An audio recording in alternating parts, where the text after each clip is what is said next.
All right, welcome to this explainer. Today we're doing a complete upgrade on our mental models of how the web actually works right now. We're diving deep into the modern standards of web design, and we're pulling our insights straight from an absolutely fantastic May 2026 post by Lemon Web Solutions.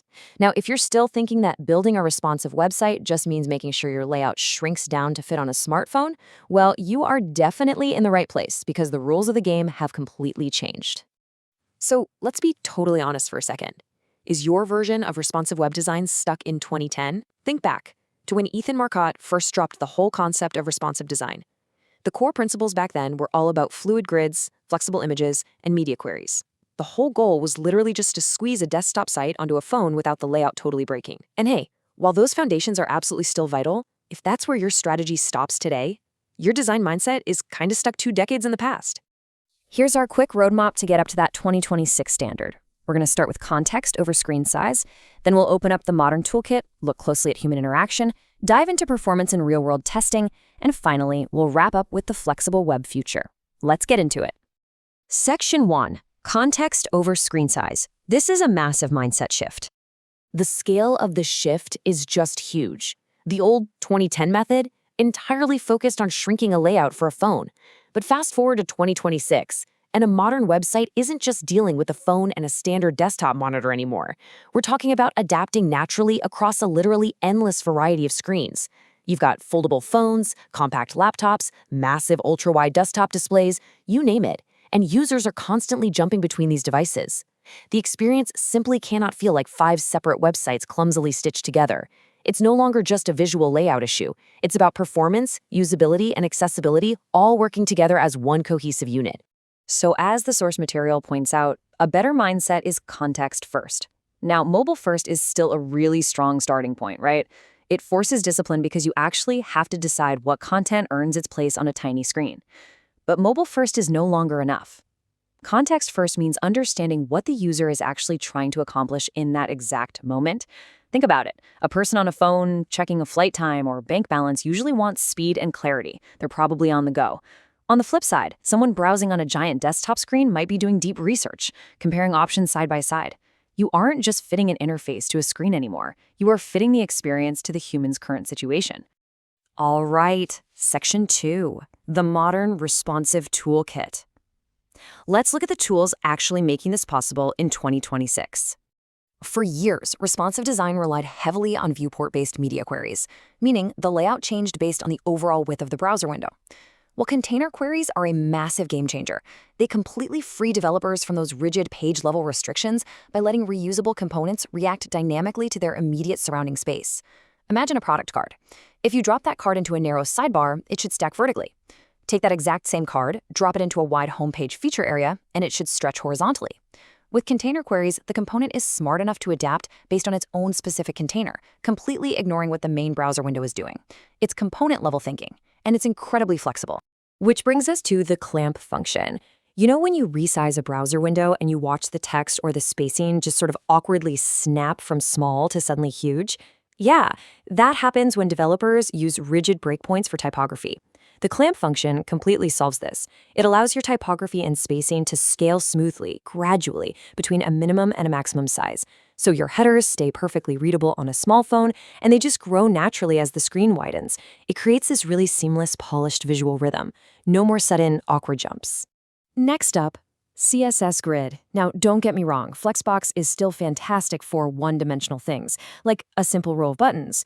But CSS Grid is absolutely the core tool now for two-dimensional, full-page layouts. By using functions like AutoFit, AutoFill, and MinMax, a grid automatically adjusts its columns based on the space it actually has available. It naturally reflows the content.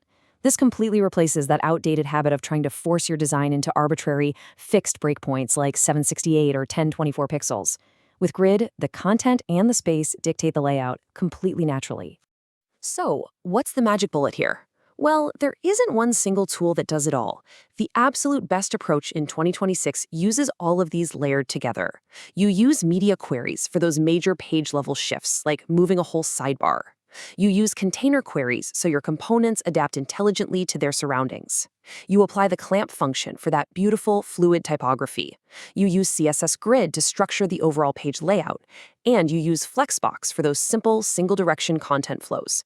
When you apply the right specific tool to the right specific problem, your site goes from merely resizing to truly adapting. Moving on to section 3, designing for human interaction. We have to talk about designing for actual touch. Look, a design that works flawlessly with a precise mouse pointer does not automatically work for a human finger. I really want you to burn this number into your memory right now. 44 by 44 up to 48 by 48 pixels. This is the crucial recommendation from both Apple and Google for touch targets. A modern responsive design cannot treat touch interactions as an afterthought. And by the way, this doesn't mean your visual buttons have to literally look massive and cartoonish on the screen. It just means developers have to use invisible padding around icons and links to ensure that the actual clickable, tappable area is forgiving enough for a real human thumb. Just think about everyday UI elements for a second. Navigation menus, tiny search icons, close buttons on pop-ups, carousel arrows. We've all been there, right?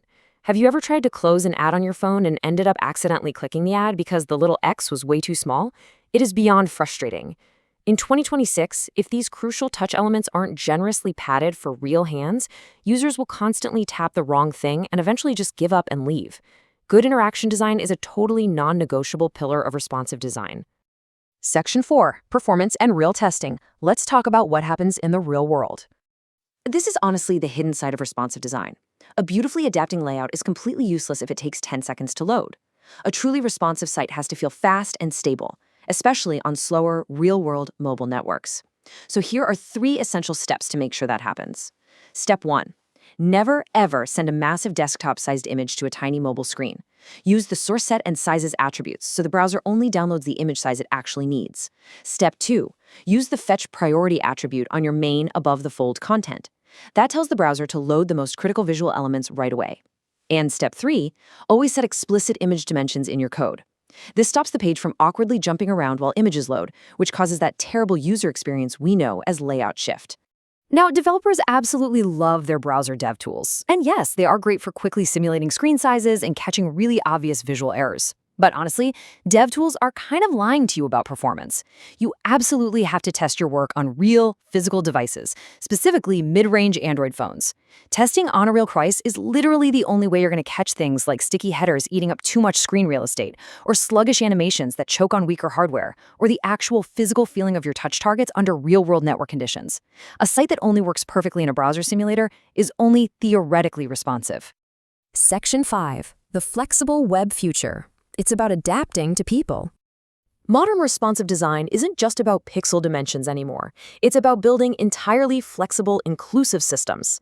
Responsive design and accessibility are deeply, deeply intertwined. For example, if a user needs to zoom in on their screen, does your text stay readable or does it completely break the layout? If a user bumps up their default font sizes in their operating system, do your hidden controls suddenly overlap and become impossible to use? A truly flexible site has to maintain strong color contrast across every single layout variation, and its navigation must seamlessly support keyboards and assistive tech. You see, you aren't just adapting to hardware here, you are adapting to a user's specific personal needs. I really love this quote from the Lemon Web Solutions post. The modern web is not fixed. Your layout should not be either. We really have to stop designing exclusively for super familiar breakpoints like exactly 768 or exactly 1024 pixels. That is just a rigid mindset that doesn't work anymore. Between foldable phones, split-screen desktop windows, and browser sidebars, the device landscape out there is incredibly fragmented. We have to build flexible systems where components adapt based on available space and grids just reflow naturally. Which brings us to our final provocative thought for today. Ask yourself, is your layout adapting to devices or is it adapting to people? As we've seen from digging into these 2026 standards, it's really time to stop just squeezing desktop websites onto phones. By leveraging things like container queries, fluid typography, large touch targets, and a context-first mindset, we can make sure our web systems don't just fit a screen, but adapt beautifully to human context, human capability, and human intent. Definitely keep that question in mind the next time you're evaluating your own website.